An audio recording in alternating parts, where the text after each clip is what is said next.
আমি যখন সকালবেলা উঠে আমার ননদকে ডাকতে তার ঘরে যেতাম, তখন দেখতাম তার গোটা বিছানা ভিজে। মাঝে মাঝে সাদা চাদরের ওপর রক্তের দাগও দেখতে পেতাম। আমার খুব জানতে ইচ্ছে হতো যে ও রাতে কি করে। তাই আমি একদিন তার ঘরে লুকিয়েছিলাম।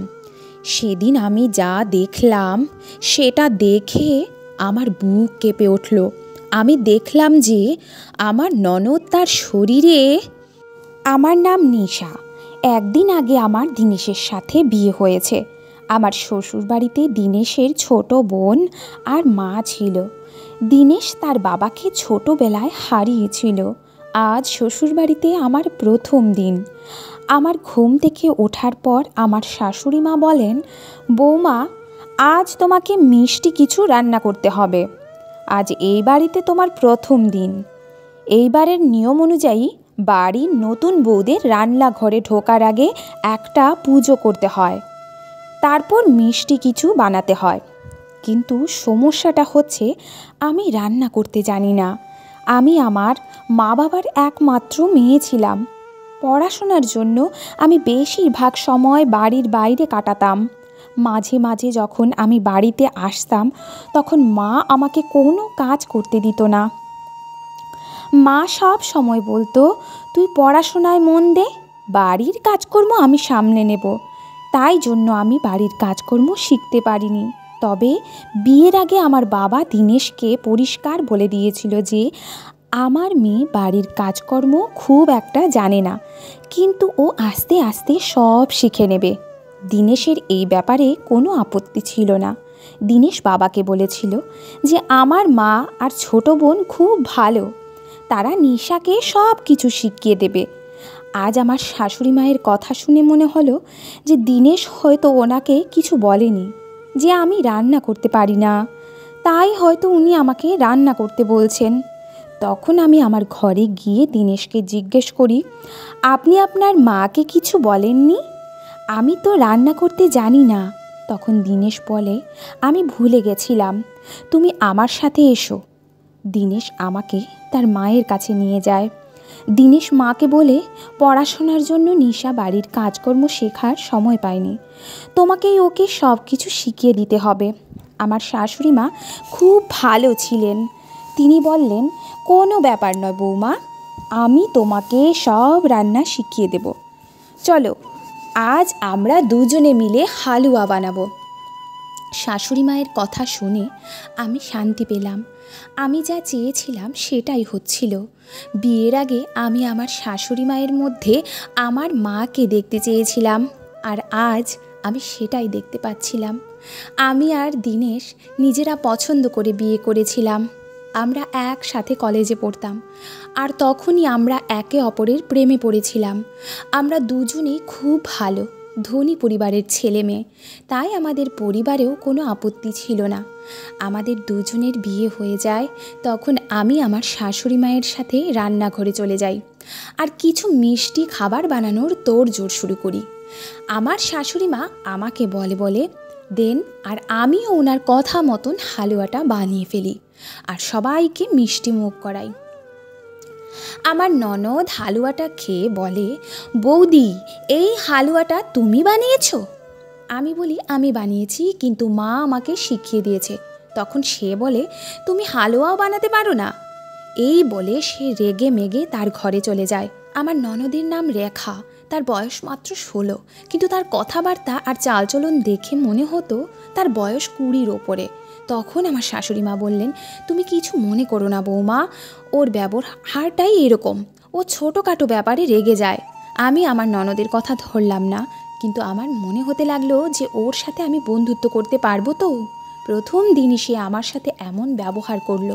তখন দিনেশ আমাকে বলল, তুমিও আমাদের সাথে বসে হালুয়াটা খেয়ে নাও। তখন আমি বলি, না থাক, তোমরা আগে খেয়ে নাও, আমি পরে রেখাকে খাইয়ে তারপর খাবো। দিনেশ বলে, ও এখন খাবে না, তোমাকে ওকে নিয়ে ভাবতে হবে না, ওর খিদে পেলে ও নিজেই এসে খেয়ে নেবে।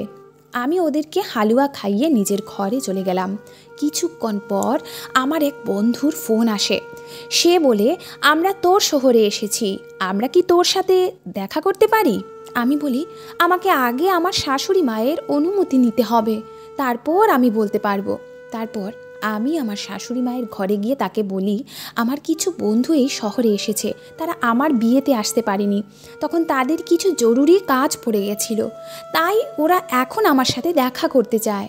মা বললেন, এ তো খুব ভালো কথা বৌমা, তুমি বরং ওদেরকে এই বাড়িতেই ডেকে নাও। তখন আমি বলি, ওরা তাদের পরিবারের সাথে এসেছে মা, তাই ওরা এই বাড়িতে আসতে পারবে না। আপনি যদি আমাকে অনুমতি দেন তাহলে আমি বাইরে কোথাও ওদের সাথে দেখা করে নেব। মা বললেন, ঠিক আছে বৌমা, তুমি আমাদের গাড়ি আর ড্রাইভারকে নিয়ে যাও, আর সাবধানে যেও। তখন আমি খুশি মনে বাড়ির গাড়ি করে আমার বন্ধুদের সাথে দেখা করতে চলে গেলাম। আমরা অনেক গল্প করলাম, তারপর বাইরে কিছু খাবার খেয়ে আমি বাড়ি ফিরে এলাম। আমি বাড়ি এসে দেখি আমার ননদ আমার শাশুড়ি মাকে বলেছে, বৌদিকে এত ছাড় দেওয়ার কোনো দরকার নেই, যখন সে মাথার উপর চড়ে বসবে তখন তুমি তাকে সামলাতে পারবে না। আর এমনিতেও দাদা এখন বৌদির কথায় ওঠে আর বসে। দেখো মা, এখনও সময় আছে, তুমি বৌদির সব কথা মেনে নিও না, ওকে একটু ডাবিয়ে রাখো, তোমার পায়ের তলায় রাখো, যাতে পরে পস্তাতে না হয়। ওকে যদি এত ছাড় দাও আর কিছু না বলো, তাহলে ও কখন তোমাকে তার পায়ের নিচে দাবিয়ে রেখে তুমি বুঝতেও পারবে না। তার কথা শুনে আমার খুব রাগ হয়। আমি ভাবতে পারছিলাম না যে এইটুকু একটা মেয়ে এত বড় বড় কথা শিখলো কোথা থেকে, তাও আবার এসব খারাপ কথাবার্তা। আমি আমার ননদকে নিজের বোনের মতন ভাবতে চেয়েছিলাম, কিন্তু ও তো একেবারে অন্য রকম। আমার ভয় হচ্ছিল, যদি আমার ননদের জন্য আমার আর আমার শাশুড়ি মায়ের সম্পর্কটা খারাপ হয়ে যায়। আমি আমার শ্বশুরবাড়ির লোকেদের সাথে মিলেমিশে থাকতে চাই, কিন্তু আমার ননদ দেখছি সেটা চায় না। আমি ঠিক করলাম, ও যা খুশি বলুক, তাতে আমার কিচ্ছু যায় আসে না। আমি আমার শাশুড়ি মা আর আমার বরের কাছে সব সময় ভালো হয়ে থাকব, তাদের মন জয় করার চেষ্টা করব। এই ভেবে আমি ভেতরে চলে গেলাম। আমাকে দেখে আমার ননদ চুপ করে যায় আর অন্য কথা বলতে শুরু করে, কিন্তু ওর কথাগুলো আমাকে কষ্ট দেয়। আমি বুঝতে পারি না যে রেখার আমাকে নিয়ে কি এত সমস্যা। আমি তো তাকে বিয়ের আগে কখনো দেখিনি, আর বিয়ের পরেও আমি তাকে কোনো খারাপ কথা বলিনি, তাহলে সে আমাকে কেন পছন্দ করে না? আমি সব সময় রেখার দেখাশোনা করতাম, ওর সব কথা শুনতাম আর ওর পছন্দ মতনই সব কিছু করার চেষ্টা করতাম, কিন্তু তাও রেখা আমাকে পছন্দ করতো না। আমি তো বুঝতেই পারছিলাম না যে আমার ভুলটা কোথায়। আজ অবধি আমি কারোর কাছে মাথা নিচু করিনি, কিন্তু আমার স্বামীর জন্য আর আমার মা বাবার সম্মানের জন্য আমাকে রেখার এই রকম ব্যবহার সহ্য করতে হচ্ছিল। এইসব মাথা থেকে বার করে আমি কাজে লেগে পড়লাম। আমার ননদ কেন এমন ব্যবহার করে সেটা কেউ বুঝতে পারে না। সে সব সময় রেগে থাকে আর বাচ্চাদের মতন জেদ করে, কেউ ওকে কিছু বললেও পারে না। যখনই তাকে কেউ কিছু বলতে যেত তখনই সে আত্মহত্যা করার ভয় দেখাতো। তাই আমার বর আর আমার শাশুড়ি মা তার সব কথা মেনে নিতে বাধ্য হতো। খারাপ ব্যবহার করা আর লোকের পেছনে লাগা তার স্বভাব হয়ে দাঁড়িয়েছিল। সে তার মাকেও খুব বিরক্ত করত। তবে আমার শাশুড়ি খুব বোঝদার ছিলেন, তিনি রেখাকে বেশি পাত্তা দিতেন না। এটা আমার বেশ ভালো লাগতো। একদিন আমার শাশুড়ি মা বললেন, বৌমা, কাল থেকে রেখার স্কুল শুরু হচ্ছে, তুমি রোজ সকালে ওকে ডেকে দিও, কারণ ওর দেরি করে ঘুম থেকে ওঠা অভ্যাস হয়ে গেছে।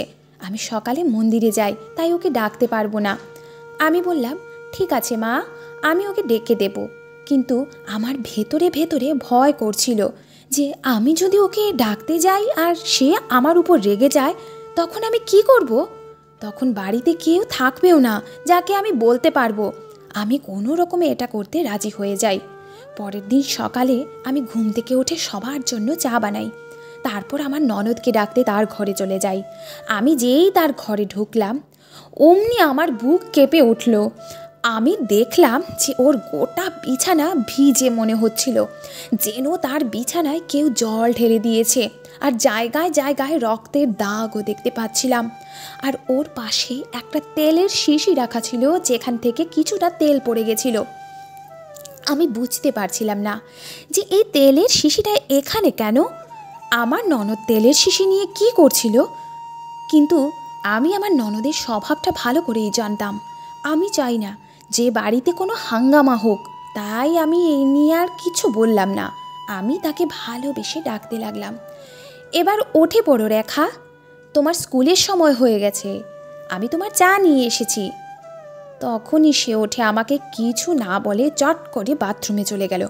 আমিও নিজের ঘরে এসে স্নান করার প্রস্তুতি নিয়েছিলাম। তারপর থেকে এটা রোজকার ব্যাপার হয়ে যায়। রোজ সকালে যখন আমি রেখাকে ডাকতে যাই, তখনই আমি দেখি তার বিছানার পাশে একটা তেলের শিশি পড়ে আছে, যেখান থেকে একটু তেল বেরিয়ে এসেছে, আর তার বিছানাটা পুরো ভিজে, আর জায়গায় জায়গায় রক্তের দাগ। আমি বুঝতে পারি না যে ও রাতে ঘরে কি এমন করে যে ওর জামাকাপড় আর চুলটাও পুরো ঘেঁটে থাকে। আমার মনে সন্দেহ হয়, কিন্তু আমি কোনো প্রমাণ ছাড়া কিছু বলতেও পারি না। আমার ভয় হয় যে রেখা খারাপ কিছু করছে না তো। কিন্তু এই কথাটা তাকে কে বোঝাবে? সবাই ওর স্বভাব জানে, তার মেজাজ সব সময় বিগড়ে থাকে। ছোটোখাটো ব্যাপার নিয়ে সে ঝগড়া শুরু করতো। কিন্তু আমি আর কতদিন চুপ করে থাকবো? রেখা আমার ননদ হয়, ওর খেয়াল রাখাটা আমার দায়িত্ব।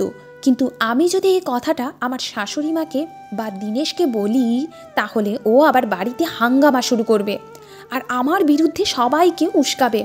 এই ভয়ের জন্যই আমি এতদিন চুপ করেছিলাম। যখনই আমি দীনেশকে বা শাশুড়ি মাকে কিছু বলার চেষ্টা করেছি, তখনই আমার ভয় হতো যে ওর কারণে যদি আমাদের সম্পর্ক খারাপ হয়ে যায়, তখন কি হবে। তাই আমি প্রত্যেকবার পিছু হেঁটেছি। একদিন আমার মনে হলো যে আমি নিজে যদি ওর উপর নজর রাখি আর দেখি যে ও রাতে কি করে, তাহলে আমি সবটা জানতে পারবো। কিছুক্ষণ পর আমি শুনি যে রেখা আমার শাশুড়ি মায়ের ওপর চেঁচাচ্ছে। ভগবান জানে আবার ওর কি হয়েছে, মনে হয় ওর কিছু পছন্দ হয়নি তাই চেঁচাচ্ছে। আমার শাশুড়ি মা তাকে খুব বোঝানোর চেষ্টা করছিলেন, কিন্তু সে বুঝবে না। আমি আর এর মধ্যে কথা বললাম না, কারণ আমি চাই না আমার কারণে ঝগড়াটা আরও বেড়ে যাক। তাই আমি দূর থেকে দাঁড়িয়ে সব দেখছিলাম। কিন্তু আজ আমাকে দীনেশের থেকে একটা কথা জানতেই হবে। আমি দীনেশের অফিস থেকে ফেরার অপেক্ষা করছিলাম। দীনেশ যখন ফিরে আসে আর রাতের খাবার খেয়ে যখন আমরা ঘরে যাই, তখন আমি তাকে জিজ্ঞেস করি, দীনেশ, আমি আপনাকে একটা কথা জিজ্ঞেস করতে পারি? দীনেশ বলে, হ্যাঁ নিশ্চয়ই, বলো কি বলবে। আমি বলি, রেখা এরকম কেন? ওর ব্যবহার এত খারাপ কেন? ও সব সময় এত রেগে থাকে কেন? ও মাঝে মাঝে মায়ের উপরেও রাগ দেখিয়ে ফেলে। আপনারা কেউ কি কিছু বলেন না কেন? দীনেশ বলে, আমি আর তোমাকে কি বলবো? বাবা ওকে খুব আদর দিতেন, ওকে মাথায় তুলে রাখতেন। বাবা আমার থেকেও ওকে বেশি ভালোবাসতেন। বাবা যখন মারা গেলেন, তখন আমরা বাবার জায়গা নিয়ে ফেলি। তাই আমরা রেখাকে কিছু বলি না, ও যা চায় তাই দিই। ও যদি আমাদের উপর রাগ দেখায়, তাহলে আমরা সেটা সহ্য করি। তাই হয়তো ও খুব বিগড়ে গেছে আর এখন আমাদের হাতের বাইরে চলে গেছে। দোষটা হয়তো আমাদেরই, আমরাই ওকে বেশি প্রশ্রয় দিয়েছি। এখন আমরা বুঝতে পারি যে ওকে এতটা প্রশ্রয় দেয়া আমাদের উচিত হয়নি। ভালোবাসার পাশাপাশি ওকে শাসন করাও দরকার ছিল। দীনেশের কথা শুনে আমার খারাপ লাগে, ওকে খুব চিন্তিত দেখাচ্ছিল। কিন্তু একটা জিনিস আমি এখনও বুঝতে পারছিলাম না, যে রেখার কথাবার্তা শুনে মনে হয় না ও একটা 16 বছরের বাচ্চা মেয়ে। ওর হাব ভাব দেখে মনে হয় ও এই বাড়িতে সব থেকে বড়।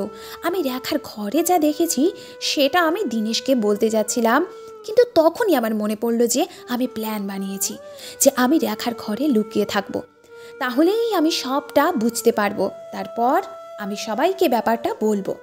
সবটা না জেনে কিছু বলা উচিত হবে না। তখন আমি আর দীনেশ শুয়ে পড়লাম।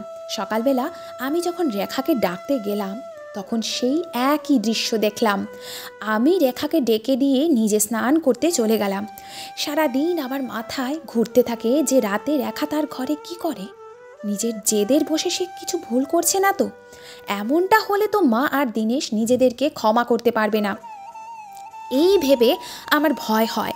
আমি একবার ভাবি যে রেখাকে আমি বুঝিয়ে বলবো, কিন্তু রেখা তো আমার সাথে কথাও বলতে চায় না। তাকে আমি কি করে বোঝাবো? আমি আজ অবধি এত জেদি মেয়ে কখনো দেখিনি যে তার মায়ের উপরেও চিৎকার করে। আমি ঠিক করি যে আজ রাতে আমি রেখার ঘরে লুকিয়ে দেখব যে ও কি করে। তখন আমার মনে হলো যে আমি দীনেশকে কি বলবো।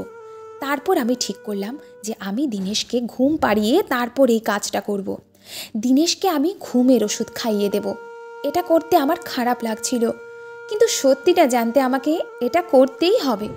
রাতে যখন দিনেশ ফিরে এলো তখন আমি তার খাবারে ঘুমের ওষুধ মিশিয়ে তাকে ঘুম পাড়িয়ে দিলাম। রেখা অনেক রাত অবধি উঠোনে বসে পড়াশোনা করত, কারণ ওর ঘরটা রাস্তার ওপরে ছিল, তাই রাস্তার গাড়ি ঘোড়ার আওয়াজ তার ঘরে ঢুকতো। তাই জন্য সে তার ঘরে পড়তে পারতো না। আমি সুযোগ নিলাম। দিনেশ যখন ঘুমিয়ে পড়ে তখন আমি চুপি চুপি রেখার ঘরে গিয়ে লুকিয়ে পড়ি। রাত 11টার সময় রেখার পড়াশোনা শেষ করে তার ঘরে আসে। তাকে আজ খুব ক্লান্ত দেখাচ্ছিল। সে জল খায় আর তারপর শুয়ে পড়ে। আমি ভাবতে লাগলাম যে রেখা ওইসব কাজ কখন করে, ওর বিছানাটা কি করে ভেজে আর রক্তের দাগ কি করে লাগে। তারপর আমি ভাবলাম ও তো কিছুই করলো না, আমি হয়তো ভুল ভাবছিলাম। আমি ভাবলাম রেখা যখন পুরো ঘুমিয়ে পড়বে তখন আমি আস্তে আস্তে ঘর থেকে বেরিয়ে যাব। আমি রেখার ঘুমিয়ে পড়ার অপেক্ষা করছিলাম। কিছুক্ষণ পর যখন রেখা পুরো ঘুমিয়ে পড়ে আর নাক ডাকতে শুরু করে তখন আমি আস্তে আস্তে ঘর থেকে বেরোনোর চেষ্টা করি। ঠিক সেই সময় আমি ঘরের দরজাটা খোলার আওয়াজ পাই। আমি আবার লুকিয়ে পড়ি আর আড়াল থেকে দেখতে পাই যে কে ঘরের ভেতর ঢুকছে। তারপর আমি যা দেখলাম তা দেখে আমি হতবাক হয়ে গেলাম। আমি দেখি আমার শাশুড়ি মা রেখার ঘরে ঢুকছে। ওনার হাতে একটা জলের পাত্র ছিল আর ছিল রক্তের মতন লাল একটা জিনিস আর একটা নারকেলটার উপর কিছু একটা বাঁধা ছিল। আমি বুঝতে পারছিলাম না যে মা এত রাতে রেখার ঘরে কেন এসেছে আর এইসব জিনিস কেন নিয়ে এসেছে, উনি কি করতে চলেছেন। তখন আমি দেখলাম মা নারকেলটা ভেঙে তার জল রেখার গায়ে ছেটান। সেই জল তার গোটা বিছানাটা ভিজে যায়। তারপর তিনি রক্তের মতন লাল জলটা রেখার গায়ে ছেটান আর সেটা বিছানায় জায়গায় জায়গায় পড়ে যায়। তিনি সেটা গোটা ঘরেও ছিটিয়ে দেন। রেখা ঘুমাচ্ছিল, তাই সে কিছুই বুঝতে পারছিল না যে তার সাথে কি করা হচ্ছে। আমি আর থাকতে পারলাম না। আমি আড়াল থেকে বেরিয়ে এলাম। আমাকে ওই ঘরে দেখে আমার শাশুড়ি মা একটু ঘাবড়ে যান। ওনার গা ঘামে ভিজে যায়। উনি বলেন, বৌমা তুমি এখানে কি করছো? আমি বলি, এই প্রশ্নটা তো আমার আপনাকে করা উচিত যে আপনি এত রাতে এখানে কি করছেন। আমাদের দুজনের গলার আওয়াজ শুনে রেখা উঠে বসে। সে বিরক্ত হয়ে বলে, তোমরা দুজন এত রাতে আমার ঘরে কি করছো? তখন আমার শাশুড়ি মা হাত জোর করে বলেন, বৌমা আমার কোনো খারাপ উদ্দেশ্য নেই, আমাকে ক্ষমা করে দাও। আমি বলি, মা আপনি আমাকে বলুন, আপনি এসব কি করছিলেন? আপনি কি কোনো মন্ত্রতন্ত্র করছিলেন? মা বলেন, হ্যাঁ বৌমা, আজকাল রেখার ব্যবহার আর ওর রাগ আমাকে খুবই চিন্তিত করে তুলেছে। আমি ভাবি কাল যখন ওর বিয়ে হবে তখন ও শ্বশুর বাড়িতে গিয়ে কি করে ম্যানেজ করবে। আমি রেখাকে অনেক বোঝানোর চেষ্টা করেছি, কিন্তু ও তো বুঝতেই চায় না। আমার এক বন্ধু আমাকে একটা তান্ত্রিক বাবার কথা বলেছিল। আমি তার কাছে গিয়েছিলাম। তিনি আমাকে একটা উপায় বলেছেন। সেই তান্ত্রিক বাবা আমাকে বলেছেন যে রোজ রাত 12টার সময় রেখার মাথার কাছে একটা নারকেল ভেঙে তার জল তার গায়ে ছেটাতে। উনি আমাকে একটা লাল রঙের জিনিস দিয়েছেন আর বলেছেন সেটা রেখার গায়ে ছিটিয়ে দিতে। তিনি বলেছেন যে এই জলটা পবিত্র, এটা ওর গায়ে ছেটালে ওর মঙ্গল হবে। আর ওই নারকেলটা পরের দিন সকালে ফেলে দিতে। ওই নারকেলটার সাথে রেখার সব রাগ দূর হয়ে যাবে। এটা করলেও ও নাকি ভালো মেয়ে হয়ে যাবে। আমি অনেক দিন ধরে এটা করে আসছি। আমি বলি, মা আপনি আমাকে তো অন্তত বলতে পারতেন। মা বলেন, আমাকে তান্ত্রিক বাবা বলেছিলেন এই বিষয়ে কাউকে কিচ্ছু না বলতে। তখন রেখার চোখে জল চলে আসে। সে বলে, আমাকে ক্ষমা করে দাও, আমার এই খারাপ ব্যবহারের জন্য মাকে কি না করতে হচ্ছে। আমি মনে করতাম যে যেইভাবে ছোটবেলা থেকে সবাই আমার সব কথা শুনে এসেছে চিরটা কাল সেটাই হবে। আমি ভবিষ্যতের কথা ভাবিনি।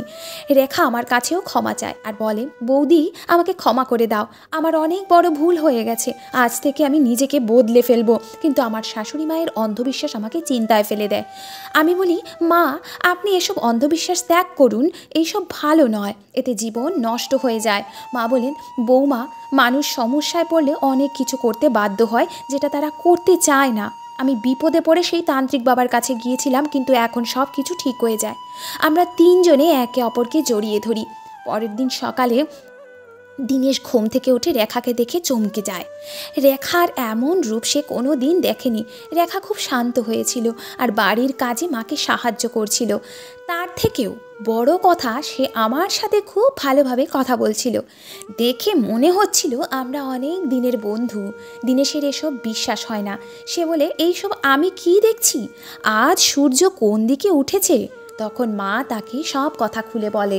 তার মায়ের অন্ধবিশ্বাস দেখে দীনেশেরও রাগ হয়, কিন্তু রেখার শুধরে যাওয়াটা সেই রাগ ভুলিয়ে দেয়। আমরা চারজনই ভগবানকে ধন্যবাদ জানাই। আমার মুখে হাসি ফুটে ওঠে। আমি খুশি হই এটা দেখে যে দেরি করে হলেও আমার ননদ সঠিক রাস্তায় ফিরে এসেছে। ধন্যবাদ বন্ধুরা।